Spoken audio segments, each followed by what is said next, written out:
So like if he gets your kids and stuff, could we like pick your brain? Of course. Cool.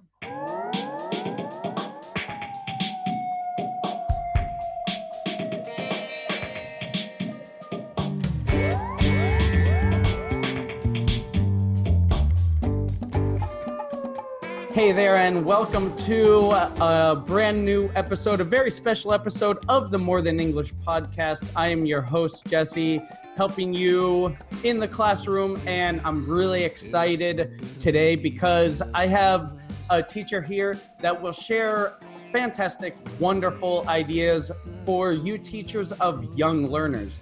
That can be tricky, and to be honest, most of us, when we start teaching, we're going to probably start with teaching young learners.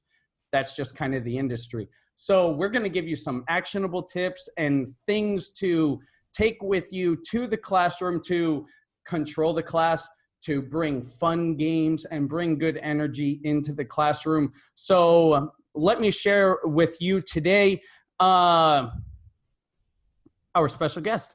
And let me share my screen here. Today, we're going to be joined by Jessica Yip. She is a young learner specialist. About Jessica, she was born, and I didn't know this until recently. She was born in Alabama, but she's a Texan at heart. And if you don't believe that, just say something bad about Texas and be ready for the hurricane. And she has a BS in primary education 1 through 6 and a minor in early childhood education. She has been a teacher. She has been teaching since 2013, and she's head of our EFL department. And this would not be on her resume, but I used to teach my daughter and her friends English just as like a fun thing to do. And I prefer her to teach my daughter English than me. So she's my replacement for teaching my daughter English, which is a huge compliment because I would never have relinquished that title myself. But after seeing her, I did. Her areas of expertise is working with young learners, project and creative ideas, and a fun and lively classroom. If that sounds like something that you will like to learn about, then stay tuned and we are going to find out all about that. So, Jessica. Hello. Thank you. Hello. Uh-oh. Sophia still does that. So what's up? I'm so glad. Nothing. Of course you would relinquish me teaching her English. Hello. Obviously. So is there anything I missed? Did I get anything wrong first in your bio? And is there anything I missed? No, it's absolutely correct. It's funny because from 2013 to 2015, I taught in Spanish to kids who mostly only spoke English at home. And now I teach English to kids who only speak Spanish at home. So that's got to help, actually, to look at it from both sides. And I am both sides. And you're both sides, right? Exactly. English is technically your official second language or first language, or do you have both? My second language. I think it's my second language because when I went to school, I had to go to ESL because I only spoke Spanish. Was this in Texas or in Alabama? In Texas, just Texas. Okay. So you were just born in Alabama and then went immediately to Texas. Exactly. Well, yeah. We went to Panama and then we went to Texas. So how long were you in Panama? In Texas. A couple of years. Yeah. Nice. So, yeah. So I have that. I understand how the kids feel in both sections. And I think it's like definitely an advantage point. Being able to, first of all, I have both of the languages in my head anyway. So if I say something one way, I know how they're going to receive it, Absolutely. That's a big key. And that's something I've learned from teaching Koreans too, that different learners from different languages, some make the same errors, but they make unique errors. Like Korean students will make different errors than Spanish students. Mm-hmm. So you have a deeper understanding of that. Yeah, absolutely. Nice. And it works well. So your area of expertise is the little kids, and you actually just prefer the little kids too, right? Yes, I do. Because I am silly and I am like a child anyway. So I just get to be a child and have fun learning. And it's funny because they don't even sometimes they don't even realize that they're learning. I remember somebody that's good, right? Yeah.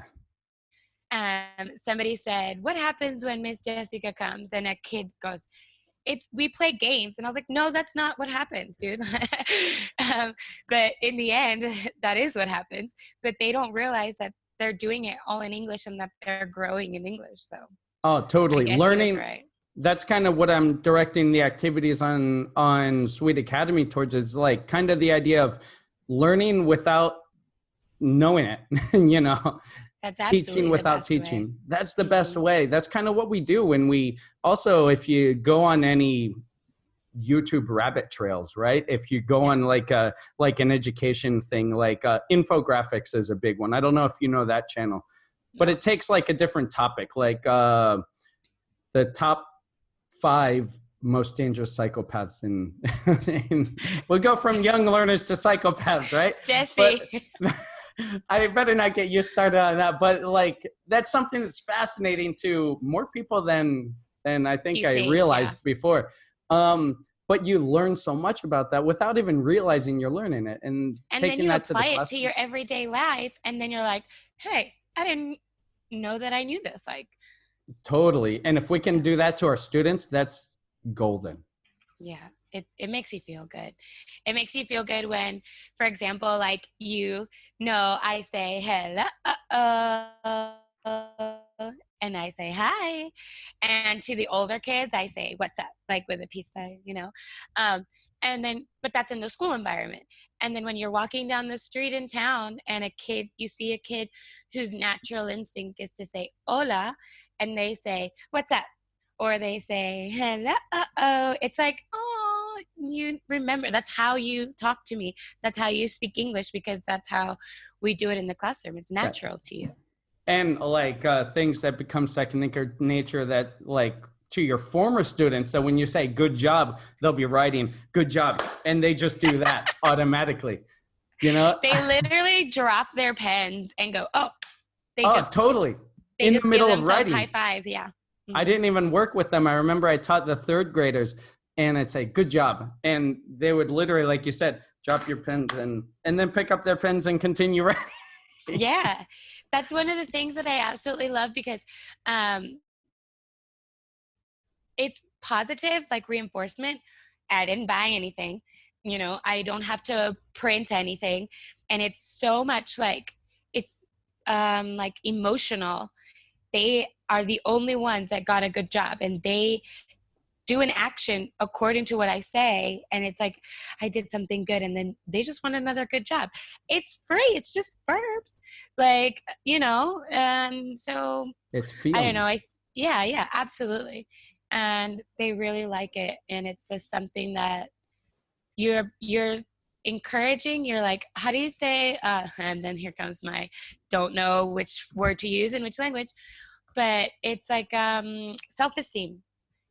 Oh, yeah. You're building up their self-esteem in another language. Like, oh, I can say this word in English? Oh, okay. And they continue, and they just want, if you say good job to one kid, the other one's like, I did it too. It just boosts cooperation. It boosts participation. It just boosts everything in the classroom. That is the beautiful thing about teaching the kids too, because they want to always please the teacher. And that's one of the things you don't get necessarily with teens. That's why I teach little kids. Yeah. But, going back to why that you said you're a kid at heart, I'm kind of like an eternal teenager anyway. So like, that's why you fit in perfectly with them, because I do. You sit there and make jokes all day. Yeah. And it's the same thing, like jokes in English. So they're kind of learning that too, as exactly the same way. Yeah. Perfect. So what about some of your routines, some actionable advice and tips and ideas that some of our listeners and viewers can take to the classroom? Okay.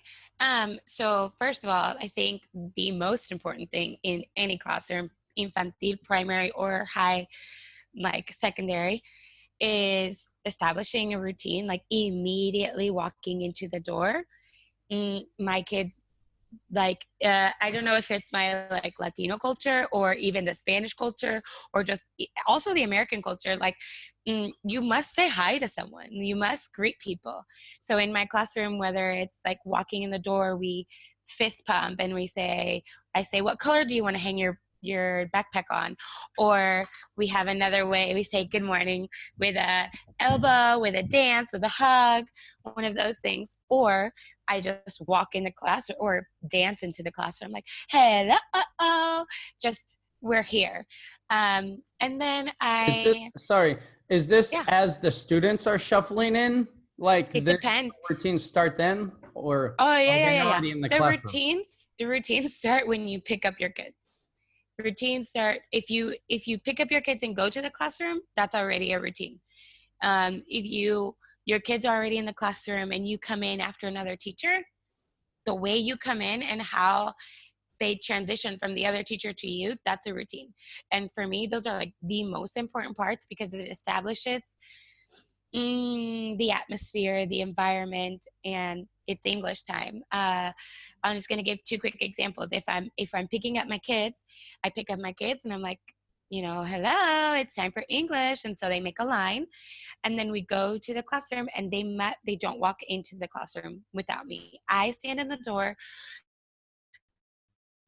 and you have to fist bump me and tell me what color you want to put your backpack on, or you have to pick a way to say good morning. You can change every day, you can change your colors every day, which is they're using the vocabulary that they have learned every step, every second of being with me. And then they go and they sit down and they put their backpacks where I've already established, and you sit down. What do you That takes mean? like a week. Or more, right? To establish Yeah. the routine. But what do you mean you can change it every day? Because isn't the point of the routine to keep like the same kind of rhythm? Oh, I don't change every day. They change every day. They get to change their color every day. They can change the way that they say good morning, which is expanding their vocabulary. And Absolutely. it Useful depends on their vocabulary, mood. practical vocabulary. So it's not Absolutely. just I'm fine, thank you, on you. Oh, Lord. No, that's another thing. Uh, when for example, taking attendance, if I say, Jesse, you say here, and I say, how are you today? You could tell me I am hungry, I'm sad, I'm tired, I'm sleepy, I'm happy.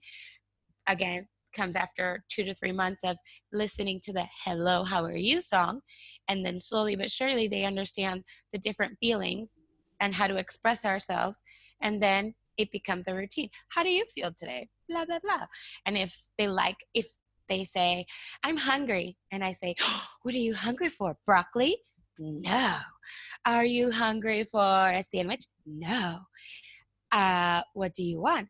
I want a cookie. I want a cookie. Like, that's a full sentence that a 5-year-old is saying that doesn't speak English at home. That's So, amazing. yeah. Real language, like communication. It's even more Absolutely. than just like learning English. It's learning communication. Yeah, That's beautiful. absolutely. Yeah, because they understand when you say, what do you want? That sentence, the response begins with, I want. So, What are some of your typical routines that you do then? So choose a color. um, And what do you mean choose a color? Like, is it a color of a team or a color of they have like little pegs, not in this classroom, in my other classroom. They have pegs, or hooks is what I call them. Pegs is in British. And Oh, so applying all languages. If they say what color they want, if they want a green peg today because the leader of the classroom said he wanted green, then everybody else is going to want green. So they put their backpacks on the hook and they sit down. And most of the time, I give my kids free range. They can sit wherever they want, just in these 3 tables. Or right. you can sit wherever Because you want. sometimes you have a bigger classroom. Right. And you can sit wherever you want, just on this mat that's on the center of the floor, or only in this side of the classroom. I like that. Giving them freedom within a set of boundaries. So it's under control. That's actually a really good tip.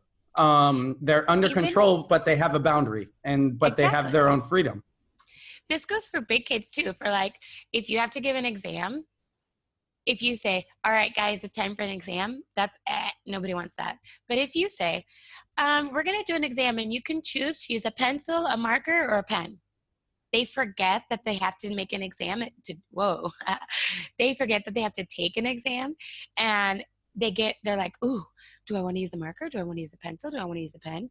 They forget, and they just concentrate on their choice. So I think that goes from 3 years old to your kids. To everybody. Like, that's awesome. That's psychology. And so that's great for parenting too. That's like, teachers have such an unfair advantage when it comes to parenting, because we know all these tricks. Like with Sophia, when she doesn't want to eat, I'm like, well, okay, instead of saying, what do you want to eat? Or do you want to eat now? The answer is always, no quiero. And she never wants to eat. No. And, but if you're like, okay, do you want fish or do you want hot dogs or whatever? I shouldn't tell people that I give her hot dogs, but it's normal. I was raised on hot dogs and I turned out kind of fine. Kinda. Keyword. Yeah, kinda. Keyword. But it's like, do you want fish or do you want hot dogs? Hot dogs and macaroni. Okay. It's my choice. I'm going to eat because it's my choice. That's awesome. And you're applying that to the classroom, to a class. That's really great. Thank you. Okay. And some more things. So in the States, you can say, hey, hi, hiya, what's up? How you doing? What's going on? What's shaking, bacon? That's your thing. You know what I mean? So there's so many ways to say hello. Instead of we sit down, we make a circle, and I begin with hello, and I make a hand thing, and then I say hi, and then we say, oh yeah, and then we make a rocket ship and we blow it up. And then going back to teaching kids everyday things, you know how like when you were a kid and you like pick something, you're like, eeny, meeny, miny, mo, catch a tiger by his tail. If he hollers, let him go. Eeny, meeny, miny, mo. So I have these cards, and they are, how do you say like tidbit or side note? I am like obsessed with Pinterest, and I get everything from Pinterest. And just because a great resource, by the way, if any teachers are not on Pinterest, especially if young learners like craft ideas, everything. I'm sure that you are. It's so big. But yeah, that's a great resource. And then it just redirects you. There's so many free resources. It's ridiculous. I don't pay for anything. I am super cheap, and I do not pay for anything because I just feel like, y'all, we're all teachers. Just give it to me. Like, let's just share. So I'm not about that life.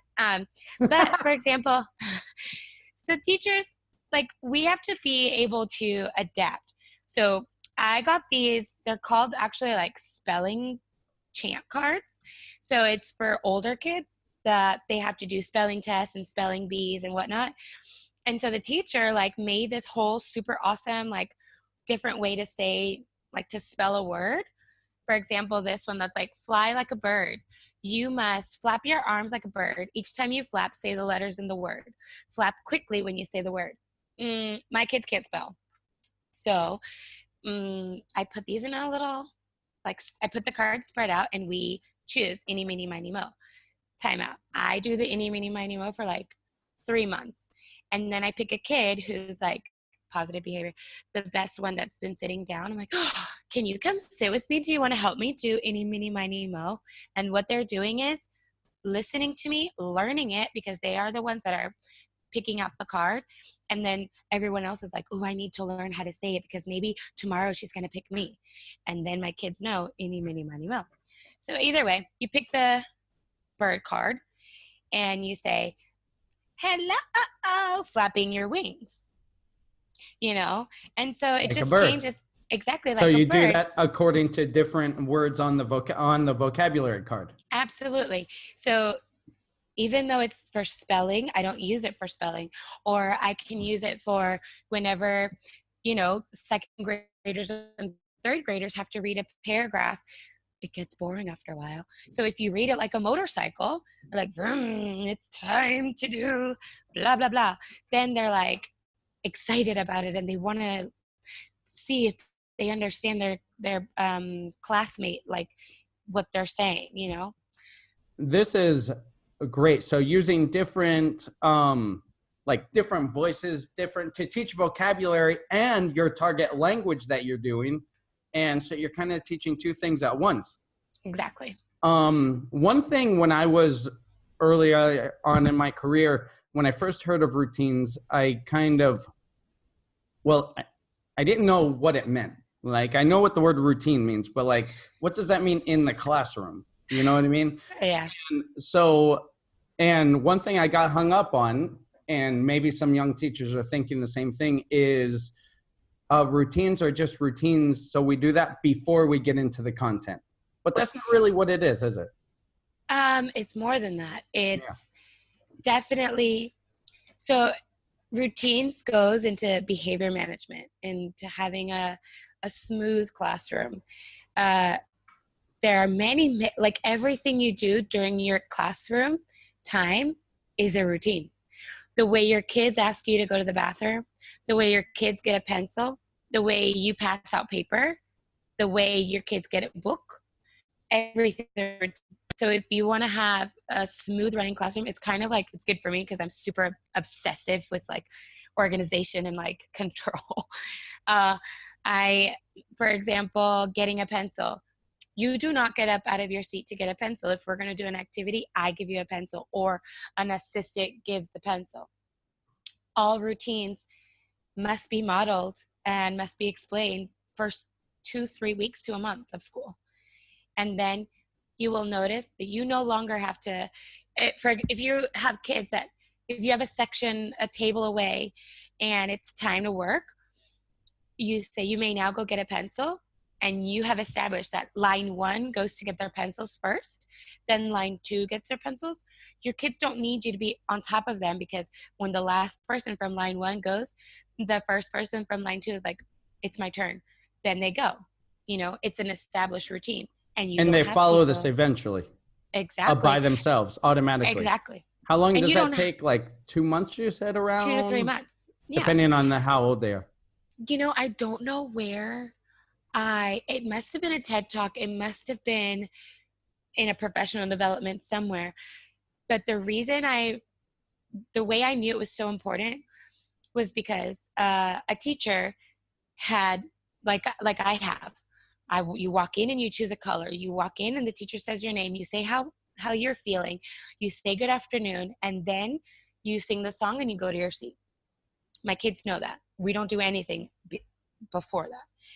And like when you said for my class, I had to tell you these things, because otherwise then you're just going to go in my classroom and they're going to be like, dude, what's going on? This is not how we have class. And a teacher had established like, and you told me in very much explicit detail too, which was ultimately helpful. At first it was confusing, but ultimately it was helpful because your kids were so trained in these routines, and they knew what they had to do better than I did. Exactly. Which is another useful thing about routines. The lady had an established routine of all morning work for like the first 30 minutes of class. And one day she was sick and didn't come, and no one got her message. And then by the time they got her message, the principal was like losing her mind. She was like, those kids have been left alone for 30 minutes. And she walked in the class and the woman's kids were working. Why? Because they already knew what to do. They were like, she's just late, but we know how to handle it. Why? Because she had routine. How old were these kids? I don't know. They're like upper elementary. Right? Upper elementary. That's but awesome. You know, yeah. So I have that. It's very important for me. And also a goodbye, like saying goodbye. Goodbye routines too are important, right? Yeah. If you just, you exit have a routines, I guess. Yeah. You're like, all right, guys. Well, bye. Yeah, which is what, I usually do. So much to my chagrin, much to my embarrassment. So help me. Tell us, what's like some final end of the class routines? Okay, well, I'm really bad with time, so I have an alarm, and one kid is in charge of listening for the alarm. And then when they hear the alarm on my phone, they say it's time to go. So then I say, oh, and we have to clean it, tidy up. There's a cleanup song that we sing. And then I play the song of It's Time to Go Home. And while it's time to go home or it's time to leave the classroom song, everyone's cleaning up, they're putting on their backpacks, they're putting their stuff in their folder, and they wait because we make a line and we choose how to say goodbye. In the States, we say, see you later, alligator. I have a so long, King Kong, or see you soon, raccoon, and you make like that face. Nice. Putting your Yeah. I'm hands. gonna actually ask you to go through, like, if you would like to, a lot of your body language, like rhymes, like that's your staple, right? Yeah. So I will want you to do some of those examples a little later if you can. Okay. But Yeah. go ahead, continue. Sorry. So yeah, or like for bye bye butterfly, you make the butterfly with your hand like a Napoleon Dynamite. Or this, see you later, alligator. See you in a while, crocodile. You clamp your hands like we would do. Toodaloo, kangaroo, and you jump to the door. And out the door, dinosaur. So I say the first part. Out the door, and then my kids say dinosaur, and they stomp like a T-Rex to the door. Oh, that's awesome. Yeah. So that's how we say goodbye in all of my classrooms. Sometimes for 1 month we will do bye bye butterfly. The next month you move down to the other one, so that they're not stuck in bye. Bye. Or thanks. Bye. I'm out. Or not even bye. Just run out the door. Yeah, you don't want to do that. Oh, and some kids, what do I do? They're like 3-year-olds, my cute little babies. When we're singing the goodbye song, I'll sit in front of the door and because I have 3 boys. I have never only had a class with just boys. I am like a princess teacher, like unicorns and pink and glitter everywhere. And like last year was so difficult for me to like be in a boy world. And so like they're rough and they like to run and they like to jump on you. So I was like, all right, guys, just jump all over me. So I sat down and they ran and they give you a big hug to leave. So things like that. But you wanted to know about like my hand stuff. No? Yeah, hand rhymes and things that are catchy that, like we said before, the students are learning without learning just by having fun. Exactly. Like Sophia does it all, she's still, hello. Like I'll come home and like from, at 8 o'clock or 9 o'clock or something and say, hello, and she'll be in the bathtub or whatever and say it. Oh, I love it so much. Yeah, I've had moms also, like a friend, she was trying to do the hello like a robot. I do hello, and then you have to like me, and blow up like a rocket. But and the mom was trying to do it, and my kid, well, she's not my kid, but my student was like, that's not how you do it, Mom. It's like, and because it's just things that I don't think about. No, like, sorry to keep interrupting you, but like when Dante, I have a son, for all of you, who's 1.5, and he was supposed to get dressed, or he was screaming or crying or something, and Sophia was like, Dante.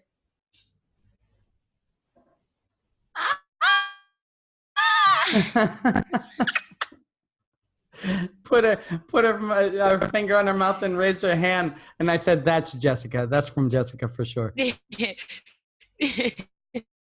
But did he be quiet after? Yeah, and he did the same thing. He followed her.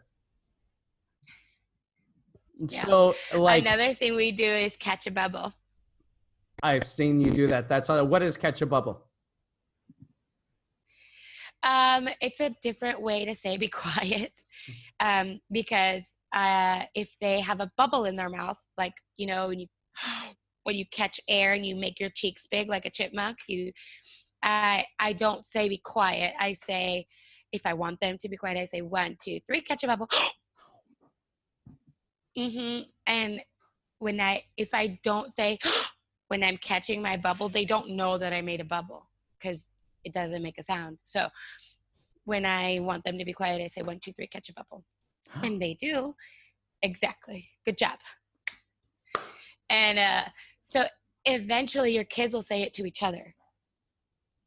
That's awesome. They also say in English, and I say when they start talking to each other, so I'm like, in English, you change your channel. You're like, hey, change your channel in English. I've done that too with the third graders. But I say, flip the switch. And I do that too, that sound, that click sound, flip the switch. Yep. It's very important. All these different sensory, you need to know, and you need to be enthralled in everything like that. So for example, when I'm talking, I use a lot, obviously, of my hands. I say, open your book to page 54, 54. And I will always ask somebody, how do you say 54, 54 in Spanish? And if they, get it correct, I'm like, oh yeah. And something that you can do as a teacher in whatever language that, whatever country you're living in, things that they naturally do.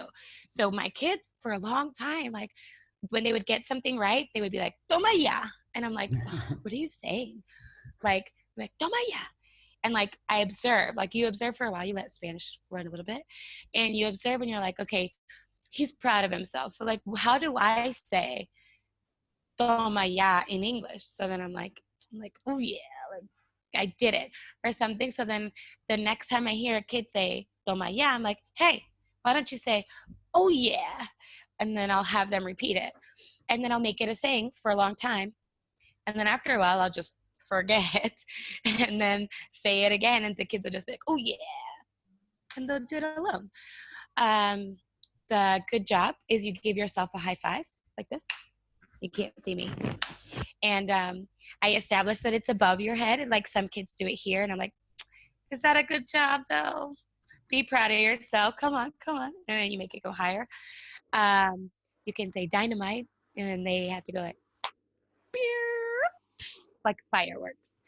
Awesome. Because there's many things that we say to people, your teachers have always said, that's dynamite. And you're like, yeah, it is. It's in your heart. It's yeah, I did that. And so we just want them to express themselves and That's true. Sometimes it's easy to forget as kids and as students, the feeling that it gave you when you, even as simple as a well done on your paper, or a smiley face, rather than just like a 10 out of 10, a 10 out of 10 with a star or a 10 out of 10 with a smiley face. That's a big deal. And we often forget that. It's absolutely, it just changes everything, I feel like. And, we like that. And absolutely, we have to give that to our kids. Another thing that I think everyone will like is attention getters. I don't know if everyone's heard of them, but so another way, it's just routines again, and getting them to be quiet or getting them to transition or having them listen to you. Once I say Hakuna, and then my kids say Matata, because everyone has seen The Lion King, especially now that they made the remake. And the Hakuna Matata is the same in Spanish and in English. So easy peasy. Easy peasy. My kids say chicken easy breezy. Peasy, lemon squeezy. You say lemon. What do you say? I've heard chicken, easy peasy, chicken, what did I say? Chicken breezy? Yeah. That's what I've heard too. That's hilarious. See? And that's what I really love about teaching is you teach them what you know. And it's inviting that, you're inviting them into your culture, because I say things differently than you say. How do you play paper, scissors, rock? Rock, scissors, paper. Mm-hmm. So my kids learn paper, scissors, rock, and your kids will learn rock, scissors, paper. I know, and they actually corrected me when I subbed for them too. Yeah, because they're like, that's not how my teacher says it, and that's how they learn, and that's it. That's it, and that's what it is to them. Mm-hmm. And it's beautiful. You can also do like if somebody does a really good job, you'd be like, holy moly, guacamole, you know, or if you want them to get their attention, you say holy moly, they say guacamole. The same idea as Or your goodbye routines, like so long King Kong, things like that. absolutely. You want to have them do a lot of speaking. You want to have them be involved more than just you. I talk a lot, so it's like you need to stop. Like they need to talk, and so that's a good way. Like I still get to talk and chat, and they do too. Awesome. Um, This is all great stuff. Attention getters, opening routines and closing routines are fundamental, and it's something that's often overlooked because teachers just don't know, and we don't think about it, right? No, think about our classroom. A lot of the time, like we're stuck in the mental space that like the class should be about learning, which is the content up in your book, or like, you know, maybe some games, but the routines are the routines. And then if you have closing routines there, but the class time is what we're here for. But that's not really the case. Everything, like you said, from the time you see the kids, it starts there. Yeah, absolutely. Absolutely. That's awesome. These are all great activities, fantastic activities. Are there any other things or special pieces of advice, maybe that's maybe outside of the classroom, to encourage maybe some young teachers who are teaching little kids? Because sometimes it can be frustrating. We were joking before, and I called them monsters, you know, and I call my own kids monsters, but not like, you know, with care. Like, I'm like, come here, you little monster. Yeah. But when there's a sometimes full moon, they're that's monsters. why, you know, that's why I don't have hair. And so sometimes, but like, what is some advice you could give outside of classroom activities to teachers who are teaching little kids and are having trouble or something like that? Like something to keep in mind. Sorry, I'm putting you on the spot here. No. I think I just was talking to some people that we were training yesterday about this. Your everyday life, like I apply my everyday life to the classroom. So for example, if your kids are like struggling to listen to you, or struggling to like sit down or to do something else, I always think like, what do I hear my kids say? What do I see my kids do all the time? And you take it and you incorporate it in the class. If they're singing all the time a song from the radio, when you walk it, change the words, keep the tune. And if you're teaching about body parts, make all the vocabulary into the tune of the song. They will be in, how do you say, they will be entretenidos. Engaged. They will be engaged all the time. They will be engaged. They will remember. They will apply it. They'll go home singing the song. And I think, remember, this is hard to be, however old you are, and to be like in the world where this woman is just speaking like but she's smiling at me. Is she happy? Like, I don't understand, you know. Remember, put yourself in your kids' shoes. And I think that it's easy for people who live where they teach. If you're teaching a foreign language and you live in Korea, or you live in Italy, or you live here in Spain, like, it's easier for you because you understand the mental strain that's happening. So I feel like when you see your kids struggling, pause, take a second. Y'all want to play a game? And you just play a game, a paper, scissors, rock game versus each other for like 2 minutes at the time, or you guys play paper, scissors, rock in a circle, or you know, change partners.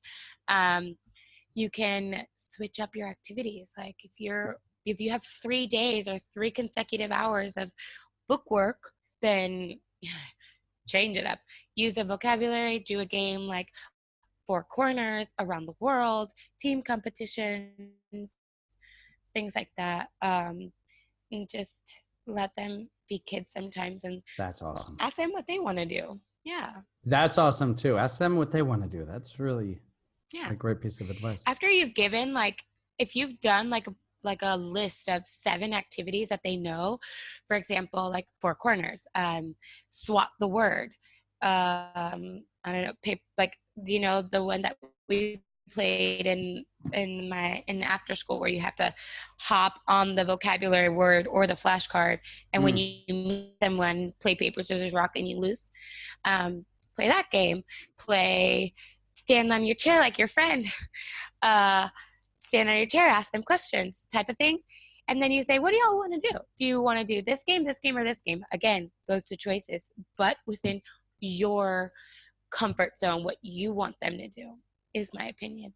And I think awesome. We can maybe make a video one time of in the classroom of us demonstrating that jumping rock, scissors, paper game, because that will be better demonstrated. And now we can make a video and I'll post that up one time. Yeah.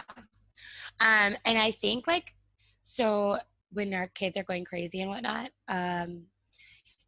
discipline becomes an issue. If you don't have routines, and if you do have routines, discipline is always an issue. But something that I always tell people is positive reinforcement is your best friend. So yeah, it is, because, for example, if I said Hakuna Matata 3 times and no one is listening to me but 2 people, I'll be like, Sophia, Dante, put your hand on your head. And that means I'm going to come around and I'm going to give you a smiley face with the marker. And the kids are like, what did you get? What did you get? I got a star. Did you see? Oh, I got a smiley face. And you didn't get one. Or, teacher, I was sitting down too. I was like, I'm sorry, I didn't see you. You did it after I said Hakuna Matata. There you know, the 3-year-olds like to get drawn on their face. I draw whatever shape I want on their hands, especially if we're learning shapes. Something that you can do is, like, write on the board, like, for every 5 minutes, they have been speaking English. Then you're like, ooh, you guys get a letter. And then you can do a just dance party. You can give them stamps, give them a sticker, which I don't. I give stickers, but I don't give so many stickers because, I don't know. So you give them a standing ovation, like, everybody, Sophia, stand up on your chair. Show everybody what you did. Just that, it gets everybody else like, I gotta finish. I want to stand on my chair. I gotta do this. And I just think, and it changes you, because you're having a bad day and everyone's talking and you're like, you guys, be quiet. And if I say be quiet and I normally say catch a bubble, that changes the atmosphere in my classroom. Absolutely. If I'm constant, yeah.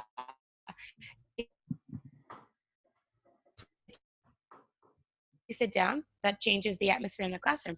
If someone is not sitting down and I say, oh my God, you are sitting down so perfectly, and I'm not looking at the guy who's like standing up, running around, and I'm like, oh, you are sitting down so perfectly, please put your hand on your head, I have to give you a star.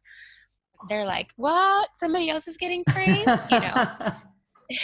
Kids just want attention, awesome. Negative or positive, and you have to give them positive ones. So, in my opinion. That is amazing. That's some really good stuff. And thank you for this. Let me actually, I took notes during this, so if it looked like I was typing during this, then that's because I was. But I was taking notes. And let's just review here the notes that I took on this. And so first, we talked about teaching without teaching, right? And that's having fun and not realizing they're learning, but they are. And that's another thing to remember, like they are. Sometimes it's easy to forget as a teacher, oh, I have to prepare them for exams, or I have to prepare them. No, they're learning. If they're using it, they're learning. Teach using emotion. That was a big thing. And we're going to revisit that too. Teach using emotion, right? Wait, can I pause you? Go ahead. Back to teaching without teaching. I forgot, like, applying their everyday life to what you're teaching. You said that. You didn't forget. I have it on the notes later. Yeah. Oh, just kidding. See, you were teaching without teaching yourself too. Sorry. So the most important thing is to establish a routine, which most of today's episode was about routines, and that is amazing. That is invaluable information. And your routines start as soon as you see the students. So like you said, whether you're taking them to the classroom or whether you're walking into the classroom, as soon as you get in, that's a routine. Give the students freedom within a boundary. That was amazing. Adaptability is your friend in the classroom. I've touched on this and mentioned this too. It absolutely is. You cannot be too strict to what you had in mind. Yes. Because it does not happen. No. Routines are used for behavior management, which is awesome advice. End of the class routines, which are often overlooked, are important and useful. An important way to teach language, like you said, teach different ways to say goodbye. Even if that's just, the last 2 minutes as they're leaving, right? Yeah, absolutely. Teach using different senses. So like you said, all of those motions, like, what was the raccoon one? See, that's the thing. I remember the raccoon face, but I forgot the word. But I remember see you soon, raccoon. See you soon, raccoon. And then see you soon, raccoon. Yeah. And also, I have more notes. Yay. Take their native expressions and teach them how to use them in English or how to say them in English, rather than just saying like, don't speak Spanish, don't speak, or, oh, we don't want to say negative, speak English. No, use that and show them how to say it in English. That's beautiful. Absolutely. Attention getters to collect the students, right? Use attention getters to gather them back up when they get off the rails a bit. And say half of a fun expression like we've gone over, right? Yeah. Bye-bye, butterfly.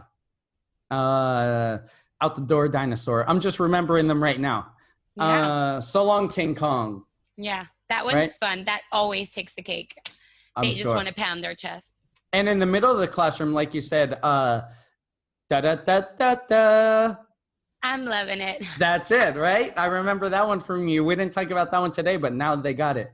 And things like that to get their attention, right?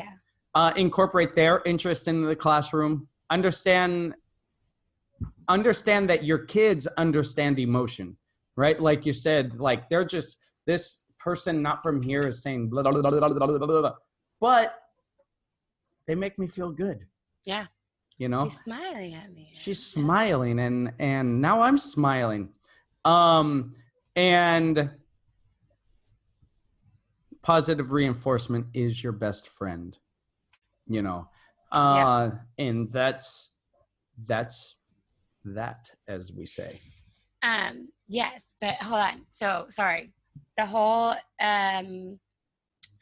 so when you are teaching family or food or anything, for example, I ask parents, please give me a picture of your family.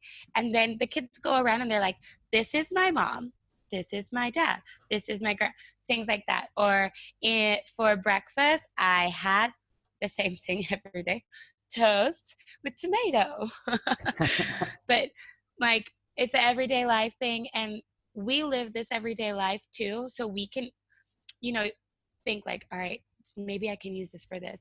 Everything you do in your everyday can be used in the classroom, is my opinion. Awesome. And should be. Yeah. Well, thank you, Jessica. You're the best. Thank you. I thought you were going to tell me good job. Good job. God. Sorry, that's your thing. My thing is saying you're the best. So and what do I do if people. I'm the best? Do I give myself a pin? You can. Mine is usually with teens, so it's Yeah, I don't do stuff like that. To teens, I'd just probably be the only one in the front of the classroom, and they'd look at me like I'm I have two heads. But let's see. How would you say you're the best? You're the best. Yeah. Okay. Did you know that it's different? How when someone is bragging about themselves, we say, what do you want, a cookie? No? Here they say, do you want a pin? And I literally just asked you, you're not going to give me a pin? Do they say that as in Spanish. Spanish? Yeah. My boyfriend says it to me all the time. What do you want, a pen? I'm like, yeah. He gives me a pen. Actually, I do. I really do. See, even we as teachers, tell me good job. Tell me that, Yeah, that's true too, right? Like that's why Amy is so great because she does that all the time. Boss ever. Yeah. Best boss ever. Shout out to Amy. All right. Okay. Thank you, Jessica. No worries. I will see you soon. Raccoon.